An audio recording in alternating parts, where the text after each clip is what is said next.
dari kelompok 2 ingin mempresentasikan hasil diskusi kami yang berjudul intervensi spesifik dan sensitif terhadap gizi dan lipidemia. Sebelum itu, perkenalkan, saya Arisma Damayanti, Saya Nur Alina, Saya Nifta Mustada. Saya Nurul Alfira Ramadhani. Baik, adapun pengertian dari intervensi spesifik lipidemia, yaitu intervensi spesifik adalah tindakan yang ditargetkan untuk mengatasi masalah kesehatan tertentu dalam konteks gizi dan lipidemia. Sedangkan intervensi sensitif yaitu berfokus pada faktor-faktor yang dapat memengaruhi status gizi dan kesehatan secara luas. Adapun intervensi spesifik dan intervensi sensitif yang akan dibacakan oleh rekan saya. Intervensi spesifik pada gizi dan lipidemia yang pertama yaitu modifikasi pola makan, yaitu yang pertama kurangi lemak jenuh dan trans. Mengurangi konsumsi makanan yang kaya akan lemak jenuh, misalnya daging merah, produk susu tinggi lemak, dan lemak trans makanan olahan untuk menurunkan kadar LDL dalam darah. Yang kedua, tingkatkan asupan serat dan lemak sehat. Mengonsumsi serat larut dari sayuran, buah, dan gandum dapat menurunkan kolesterol. Mengganti lemak jenuh dengan lemak tak jenuh dari kacang-kacangan, ikan berlemak, dan minyak zaitun juga membantu meningkatkan kadar HDL. Yang kedua yaitu aktivitas fisik yang teratur, yaitu meningkatkan aktivitas fisik dapat membantu menurunkan kadar lipid berlebihan dalam darah. Contoh aktivitas fisik yang efektif adalah latihan aerobik seperti jogging, bersepeda, dan berenang. Olahraga aerobik, kegiatan fisik seperti berjalan cepat, bersepeda, atau berenang minimal 30 menit per hari dapat meningkatkan kolesterol HDL dan menurunkan LDL serta trigliserida. Olahraga juga membantu dalam penurunan berat badan yang penting untuk pengendalian lipidemia. Adapun intervensi sensitif pada gizi dan lipidemia, yaitu pemeriksaan rutin dan deteksi dini.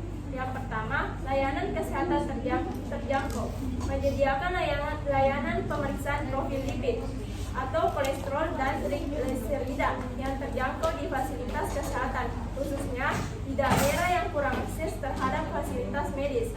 Hal ini membantu deteksi dini dan pengelolaan lipidemia sebelum komplikasi serius muncul. Yang kedua, kampanye pemeriksaan kesehatan, menyelenggarakan kampanye kesehatan secara berkala di daerah pedesaan dan perkotaan dengan target memeriksa kadar lipid darah serta memberikan saran gizi bagi masyarakat yang berisiko tinggi. Yang kedua, pemberdayaan konseling psikososial terbagi menjadi konseling psikologis, yaitu lipidemia seringkali terkait dengan masalah gaya hidup yang membutuhkan perubahan perilaku. Melakukan konseling untuk membantu individu mengatasi stres, depresi, atau kecemasan yang bisa memengaruhi pola makan dan aktivitas fisik. Yang kedua, dukungan sosial. Membangun sistem dukungan sosial dengan mengajak komunitas atau keluarga terlibat dalam perubahan gaya hidup yang lebih sehat, sehingga lingkungan juga mendukung perbaikan pola makan dan aktivitas fisik. Baik, terima kasih. Saya lanjut ke pemateri selanjutnya.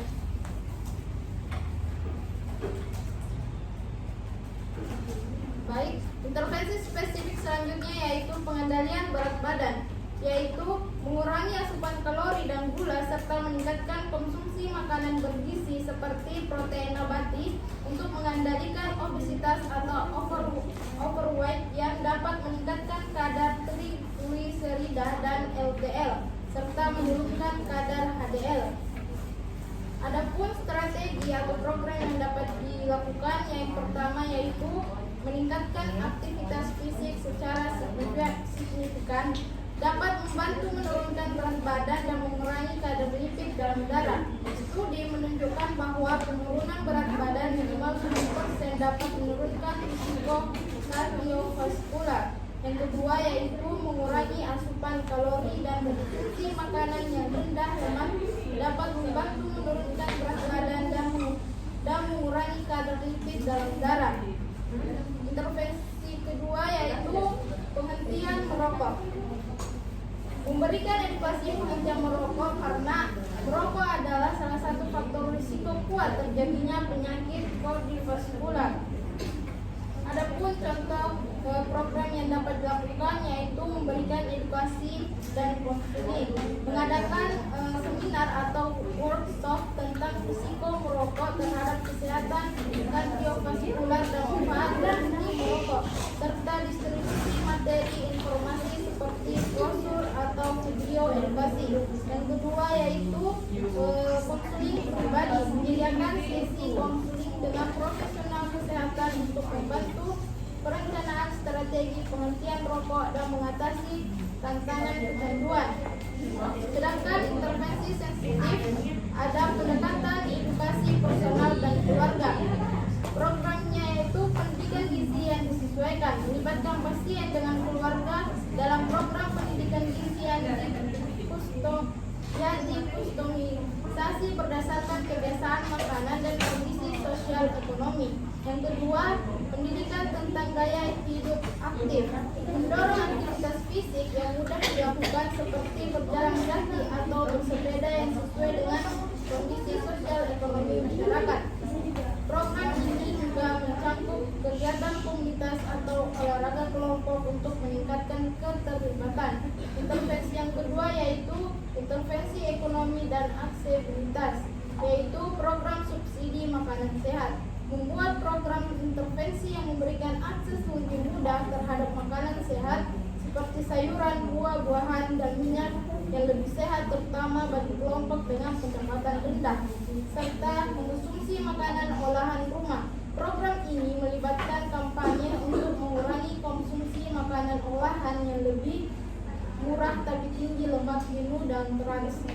Alternatif yang lebih sehat dan ekonomis bisa diperkenalkan, misalnya kacang-kacangan atau ikan yang terjangkau. Adapun intervensi selanjutnya akan dijelaskan oleh rekan saya. Baik, intervensi selanjutnya adalah dalam aspek spesifik. Yang pertama adalah diet rendah lemak.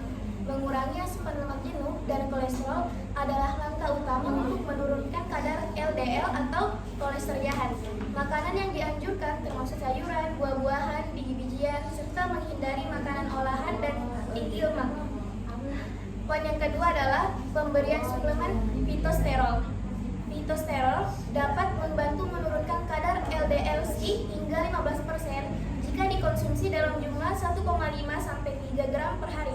Ini menunjukkan pilihan terapi yang efektif untuk mengolah dislipidemia.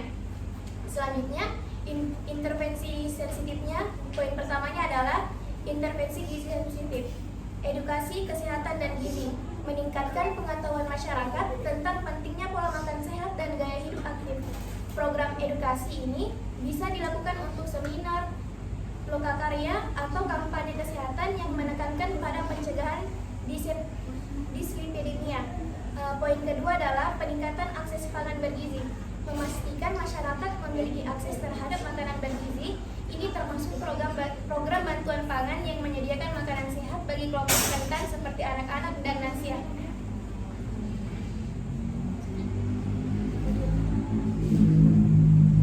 Baiklah, intervensi selanjutnya yang pertama itu pemberian asupan atau praktik pada penderita lipidemia.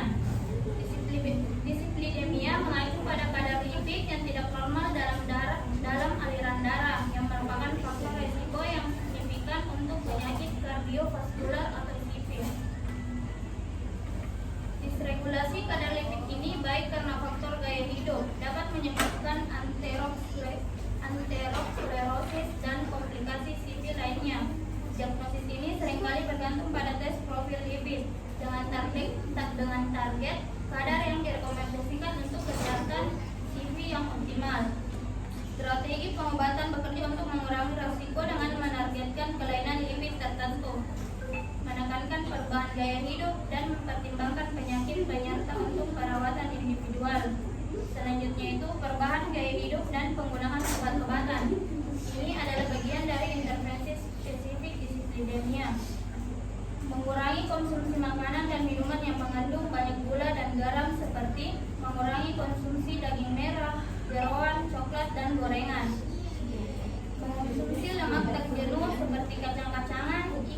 salmon, minyak zaitun, dan buah alpukat. Perbanyak serat dari buah-buahan dan sayuran.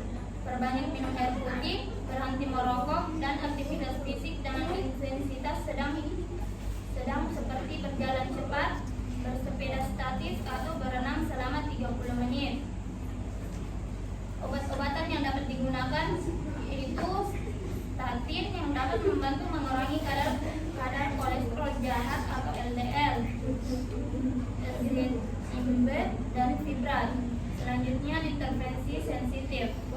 Yang pertama itu berfokus pada faktor mendasar seperti ketersediaan dan aksesibilitas sumber daya, seperti